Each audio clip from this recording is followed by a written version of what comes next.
وإلى ثمود أخاهم صالحا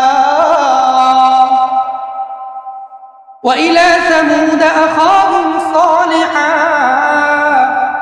قال يا قوم اعبدوا الله ما لكم من إله غيره আল্লাহ তাআলা বলেন, আমি সামুদ জাতির নিকটে তাদের ভাই হযরত সালেহ আলাইহিস সালাতু ওয়াস সালামকে নবুয়ত দিয়ে পাঠাইলাম। তিনি গিয়ে মানুষদেরকে বলল, قال يا قوم اعبدوا الله ما لكم من إله غيره ও আমার জাতি, তোমরা আল্লাহ ছাড়া অন্য কারো তোমরা ইবাদত করিও না। ইবাদত যদি করতে হয় তোমরা একমাত্র আল্লাহ তাআলার ইবাদত করো। সামুদ জাতি ডাক দিয়ে বলে, আমাদের ইলাহ একজন নয়, আমাদের ইলাহ একজন নয়, আমাদের রব একজন নয়, আমাদের রব হইল 5 জন। কয়জন? বলো তোমাদের যে রব 5 জন তাদের নাম কি?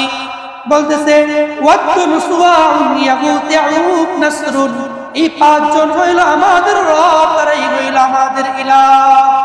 সামুদ যদি বলে না না না, রব হইল একজন, আল্লাহ হইল একজন, সৃষ্টিকর্তা হইল একজন, তোমরা তারই ইবাদত করো, তোমরা তার জন্যই তোমরা ইবাদত করো, ওই ওয়াদুন সুওয়াউন তাদেরকে তোমরা পূজা করো না।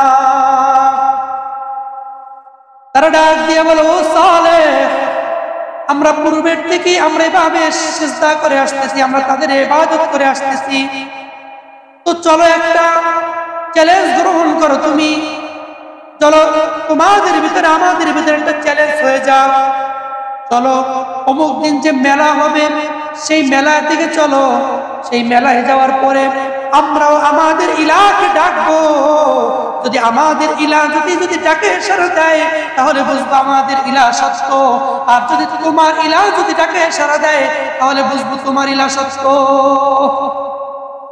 নির্ধারিত দিনে তারা মেলায় চলে যায়। মেলায় যাওয়ার পরে হযরতে সালেহ আলাইহিস সালাতু ওয়াস সালাম তাদেরকে বলল, তোমরা ডাকো। তারা ডাক দিয়ে বলো, হে ওয়াদুন, হে সুওয়াউন, হে ইয়াউস, হে ইয়াউক, হে নাসরুন, ডাক দিল, কিন্তু তারা তাদের ডাকে কোনো সাড়া দেয় নাই। এরপরে তারা বলল, আমাদের ইলাহ তো সাড়া দেয় নাই, এবার তুমি তোমার ইলাহকে তুমি ডাক দাও, দেখি তোমার ইলাহ সাড়া দেয় কিনা। তো হযরতে সালেহ আলাইহিস সালাতু ওয়াস সালাম আল্লাহ তাআলার নিকট দোয়া করবেন, এমন সময় ডাক দিয়ে বলে, ও সালেহ, আল্লাহ তাআলা ডাকে সাড়া দিলে হবে না, তুমি আমাদের পক্ষ থেকে তুমি তোমার একটা উদ্দেশ্য আল্লাহর কাছে চাও, যদি তোমার উদ্দেশ্য যদি পুরো হয় তো বোঝা যাবে আল্লাহ এক। হযরতে সালেহ আলাইহিস সালাতু ওয়াস সালাম নিজের একটা উদ্দেশ্য নিয়ে হাত তুলছে, এমন সময় ডাক দিয়ে বলে, তোমার উদ্দেশ্য চাইলে হবে না, আমাদের উদ্দেশ্য চাও। কি বলে? তোমার উদ্দেশ্য চাইলে হবে না, আমাদের উদ্দেশ্য চাও। বলো তোমাদের উদ্দেশ্য কি? বলতেছে, এই যে পাহাড় দেখা যাইতেছে, তুমি আল্লাহর কাছে চাও, আল্লাহ যেন এই পাহাড়ের ভিতর থেকে যেন একটা উটনি যেন আল্লাহ তাআলা বের করে দেয়। তো হযরতে সালেহ আলাইহিস সালাতু ওয়াস সালাম উটনি বের করার জন্য হাত তুলছে, এমন টাইমে ডাক দিয়ে বলে যে না, হইতে পারে উটনি এর ভিতরে আগেই রাখা আছে। এবার বলেন, পাহাড়ের ভিতরে কি উটনি থাকে? পাহাড়ের আশেপাশে না, পাহাড়ের ভিতরে যে এই পাথরগুলো, সেই পাথরের ভিতরে কি কখনো কি থাকে উটনি? বড় কোনো প্রাণী থাকে? এই জাতি বলতেছে কি যে হয়তো আগেও থাকতে পারে। তো তোমার এই দাবি আমরা মানি না, তো তুমি কাজ করো, তুমি এই পাহাড়ের যে কোনো একটা অংশ থেকে তুমি আল্লাহকে বলো, আল্লাহ তাআলা যেন একটা উটনি বের করে দেয়। হযরতে সালেহ আলাইহিস সালাতু ওয়াস সালাম হাত তুলছেন, এবার ডাক দিয়ে বলে, হতে পারে ওই অংশের ভিতরেও আগেও থাকতে পারে। কি বলছে? হতে পারে ওই অংশের ভিতরে আগেও উটনি রাখা থাকতে পারে, তো এটাও হবে না। তো তারা একটা পৃথক একটা পাথরকে, ছোট্ট একটা পাথরকে দেখাইয়ে বলল, ও সালেহ, তুমি তোমার আল্লাহর কাছে দোয়া করো, আল্লাহ তাআলা যেন এই পাথর থেকে জানি উটনি বের করে আমাদেরকে দেখায়। সালেহ আলাইহিস সালাতু ওয়াস সালাম আল্লাহর কাছে হাত তুলে দোয়া করলেন, আয় আল্লাহ, আমার জাতি আমার কাছে চাইছে, আপনি তাদেরকে এই পৃথক একটা পাথর থেকে তাদেরকে আপনি একটা উটনি বের করে তাদেরকে দেখান, যেন তাদের জন্য যেন ঈমান আনা সহজ হয়ে যায়। আল্লাহর কাছে দোয়া করতে দেরি, সাথে সাথে পাথরটা বড় হইতে লাগলো। বড় হতে হতে হঠাৎ করে পাথরটা ফেটে ভিতর থেকে একটা উটনি বের হয়ে হাঁটতে হাঁটতে হযরত সালেহ আলাইহিস সালাতু ওয়াস সালামের সামনে চলে আসলো। হযরত সালেহ আলাইহিস সালাতু ওয়াস সালাম সামনে যখন চলে আসলো, জাতিকে ডাক দিয়ে বলে, ও আমার জাতি, এই তো তোমাদের সামনে আল্লাহর নিদর্শন চলে আসছে, এবার তোমরা ঈমান আনো। বলতেছে, সালেহ, আমাদের আরেকটা দাবি আছে, এই যে মহিলা উটনি যে এখানে আসছে, এই উটনির থেকে তুমি আমাদেরকে দুধ বের করে খাওয়াও। সালেহ আলাইহিস সালাতু ওয়াস সালাম ডাক দিয়ে বলে যে এটা তো একটা উটনি, এর তো কোনো বাচ্চা নাই, তো বাচ্চা যদি না থাকে তাহলে দুধ আসবে কোত্থেকে? বলে, তোমার যেই ইলাহ একে পাথর ফেটে বের করতে পারছে, ওই ইলার এই সক্ষমতা আছে, তিনি বাচ্চা ছাড়াও এর থেকে দুধ দিতে পারেন। আল্লাহ তাআলার এই সক্ষমতা আছে নাকি নাই? আছে। আল্লাহ তাআলা নিজেই বললেন, ইন্নাল্লাহা আলা কুল্লি শাইইন কাদির। আল্লাহ তাআলা হইল সব কিছুর উপরে সক্ষমতা রাখেন। قادر قدرت داري بركمال أنت ربي أنت حسبي ذو الجلال। আল্লাহ তাআলা সব কিছুর উপরে ক্ষমতা রাখেন। আল্লাহ তাআলা চাইলে ওখান থেকেও তিনি ওই বাচ্চা ছাড়া গাভীর থেকেও আল্লাহ তাআলা দুধ বের করতে পারেন। পারেন কি? পারেন না। এবার আল্লাহ তাআলা সালেহকে ডাক দিয়ে বললেন, ও সালেহ, তুমি তোমার জাতিকে বলো তারা যেন তাদের ঘরের ভিতরে যে কলস ড্রাম যা কিছু আছে সব যেন নিয়ে এখানে উপস্থিত হয়। তো সবাই যার যার ঘরে যত পাত্র ছিল সব নিয়ে আসছে। আল্লাহ তাআলা বললেন, ও সালেহ, তুমি এই গাভীর এই যে উটনি, এই উটনির ওলানের ভিতরে তুমি হাত দাও। হাত দিতে শুরু করতে দুধ বের হওয়া শুরু হয়েছে। যত পাত্র ছিল সব পাত্র দুধ দিয়ে ভরে গেছে। সব পাত্র দুধ দিয়ে ভরার পরেও দুধ মাটিতে পড়া শুরু হয়ে গেছে। সুবহানাল্লাহ। এবারে সালেহ আলাইহিস সালাতু ওয়াস সালাম বললেন, তোমরা তো দেখলা আল্লাহ তাআলার নিদর্শনগুলো, তোমরা তো দেখছো, তোমরা তো আল্লাহ তাআলার নিদর্শনগুলো দেখছো, এবার তোমরা আল্লাহ তাআলার প্রতি ঈমান আনো। জাতি ডাক দিয়ে বলে, ঠিক আছে দেখছি, বাকি আর কয়েকটা দিন দেখি কি হয়, এরপর ঈমান আনবো। আল্লাহ তাআলা বললেন, আচ্ছা ঠিক আছে সালেহ, তুমি তাদেরকে ছেড়ে দাও, তবে তুমি তাদেরকে দুইটা আদেশ দিয়ে দাও। কয়টা আদেশ? তুমি তাদেরকে দুইটা আদেশ দিয়ে দাও। এক নাম্বার হইল, হাদিহি নাকাতুল্লাহি লাকুম আয়াতান ফাদারুহা। এক নাম্বার আদেশ হইল, এই যে উটনিটা, এটা আল্লাহ তাআলার একটা নিদর্শন। কার নিদর্শন? এটা আল্লাহ তাআলার নিদর্শন। এই নিদর্শনকে তোমরা জমিনের ভিতরে ছেড়ে দাও। তাকুল ফি আরদিল্লাহ, সে জমিনের যেখান থেকে ইচ্ছা সেখান থেকে সে খাবে, তোমরা তাকে বাধা দিও না।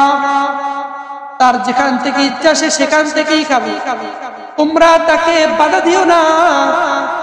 ওয়ালা তামাসসুহা বিসুইন ফায়াখুযাকুম আযাবুন করিব। দুই নম্বর যে আদেশটা দিলেন সেটা হইল, ওয়ালা তামাসসুহা বিসুইন, কোন খারাপ উদ্দেশ্যে তোমরা এই উটনির শরীরে হাত দিবা না। যদি হাত দাও, যদি তাকে তোমরা আঘাত করো, যদি তার উপর তোমরা কোন আক্রমণ করো, ফায়াখুযাকুম আযাবুন করিব, আল্লাহ তাআলার আযাব অতি সন্নিকটে চলে আসবে। কঠিন আযাব তোমাদেরকে পাকড়াও করবে। তো তোমরা খারাপ উদ্দেশ্যে এই উটনির শরীরে তোমরা হাত দিও। তো এই দুইটা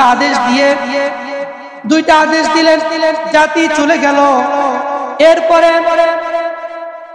এক ব্যক্তি, দুইজন খারাপ মহিলা ছিল ওই জামানার, ওই দুই খারাপ ব্যক্তির নিকটে দুইজন পুরুষ গিয়ে প্রতিদিন অপকর্ম করত, জিনা ব্যভিচারে তারা লিপ্ত হইতো। ওই দুই ব্যক্তি যখন দুই খারাপ মহিলার কাছে যায়, ওই খারাপ মহিলা দুইটা ডাক দিয়ে বলে, আজকে তোমাদেরকে আমরা কুকর্ম করতে দিব না, একটা শর্ত আছে, শর্ত যদি পূরণ করতে পারো আমাদের সাথে কুকর্ম করতে পারবা। বলে শর্তগুলো কি বলো? বলে শর্তগুলো কি বলো? এবার বলতেছে শর্তগুলো হইল হযরত সালেহ আলাইহিস সালাতু ওয়াস সালামের আদেশে আল্লাহ তাআলা যেই পাথর থেকে যেই উটনি বের করছে, এই উটনিকে যদি তোমরা হত্যা করতে পারো তাহলে আমাদের সাথে কুকর্ম করতে পারবা।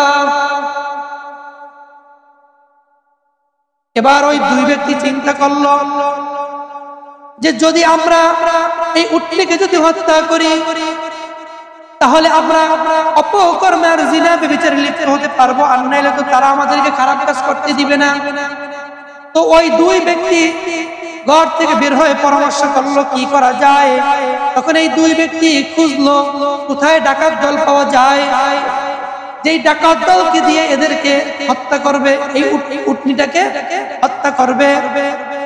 এটাও আল্লাহ তাআলা কোরআনের ভিতরে বলে দিয়েছেন, ওয়া কানা ফিল মাদিনাতি তিসআতু রাহতি ইফসিদুনা ফিল আরদি ওয়া লা ইসলিহুন।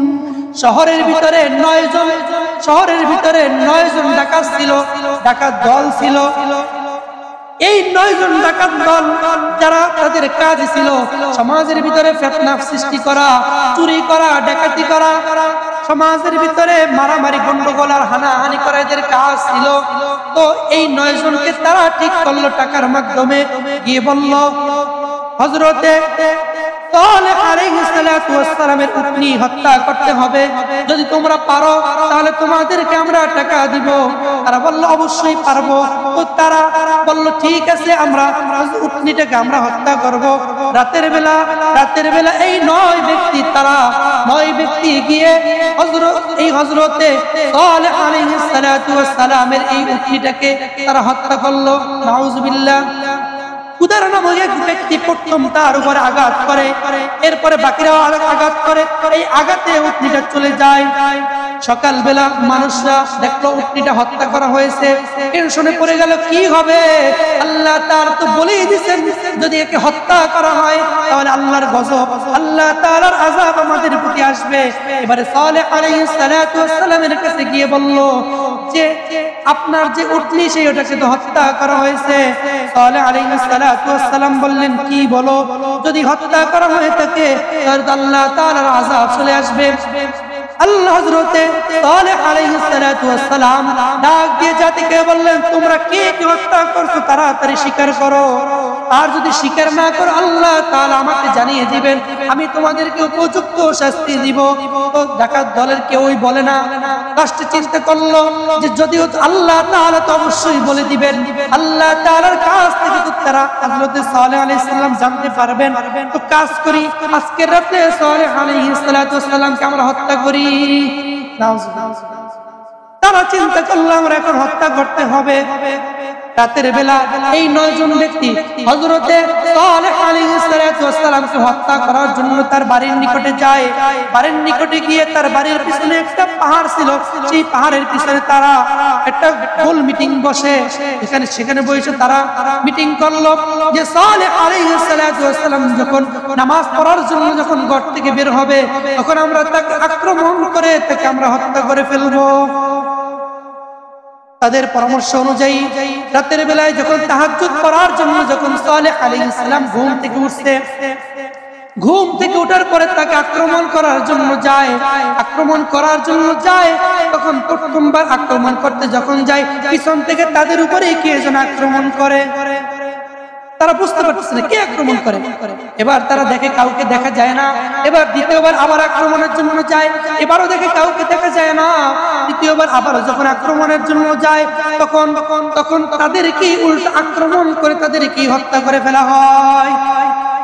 সকাল বেলায় চোরের আত্মীয় স্বজনরা যখন চোরদেরকে ডাকাতদেরকে খুঁজে পাচ্ছে না, তখন তারা খুঁজতে আসতেছিল, তখন এসে লোকদেরকে জিজ্ঞাসা করে এই 9 ব্যক্তিকে কি তোমরা দেখছো নাকি?